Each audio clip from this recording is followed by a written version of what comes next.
Has it come to anyone else's attention that people are not smart? Or it's not even that they're not smart, it's that they want to know things, but they don't want to have to learn them. And I think that this sometimes, I mean, this fact has come to my attention in the past before, but it's become omnipresent now. Like, everyone is an economic expert. Everyone is an expert on trade policy. Everyone has an opinion about everything. And so many of these opinions are recycled talking points. And it's kind of unnerving to see people willingly accept information that's being fed to them.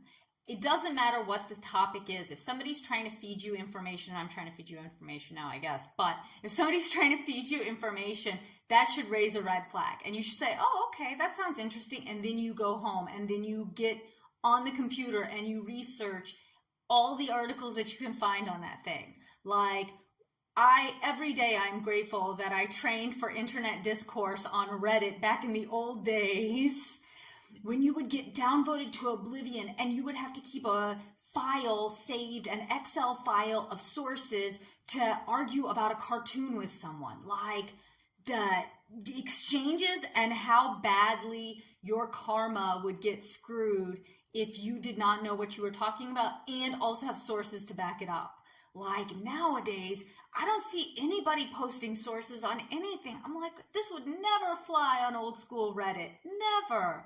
So, since everybody's annoying me, I've traveled back into time to the 90s. And nothing says 90s like wearing grungy flannel and reading poetry.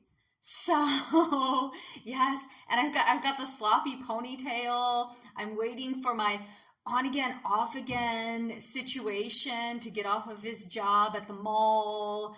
And I'm going to hang out by the Jamba Juice and glare at people, because if I were in a 90s movie, that's who I would be, is the girl that glares at everybody at the mall. So, and speaking of things that I don't like, I did a collaboration.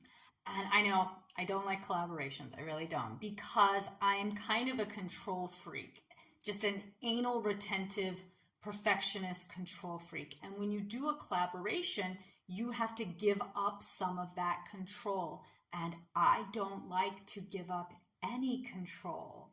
So it's very difficult. And even thinking about doing them, it makes this part of my chest hurt. Like, letting go of control for 5 seconds is not an acceptable emotional response. I just get that brick feeling in the middle of my chest. So, but I did one and it's done. So I'm good.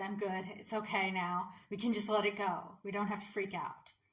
But so I did a collaboration with another poet named Jozef Cain, and we did poems, and I made him do this style and the theme, and I made him do all of this other stuff.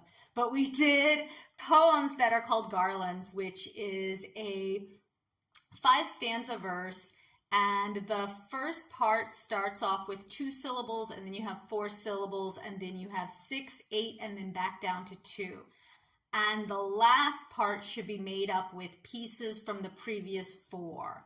So it's a crown, and typically they're done in iambic verse, but I don't think that we really used iambic. So I tried, but I didn't really go overboard with it, because collaborations require you get things done in a certain time frame. And I spend a really long time writing poems, so I knew I couldn't do it in my time frame.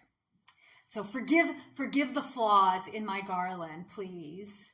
But I wrote my poem about the Icarus myth in Greece. So here it is. Ancient the man appeared amidst eternal waves, collecting seaweed on the sand, each piece held high and weighed. Before determining the fate, his arms or tide the winners laid to dry. Driftwood he seized, then placed among the bundled sticks, and to no one soul apparent he spoke. Denied the stars and sea, Icarus my son need not resist the sky, nor I fear the deep. Winged of scaly skin, from the edge of the world, To a dark abode to find him, lost sails.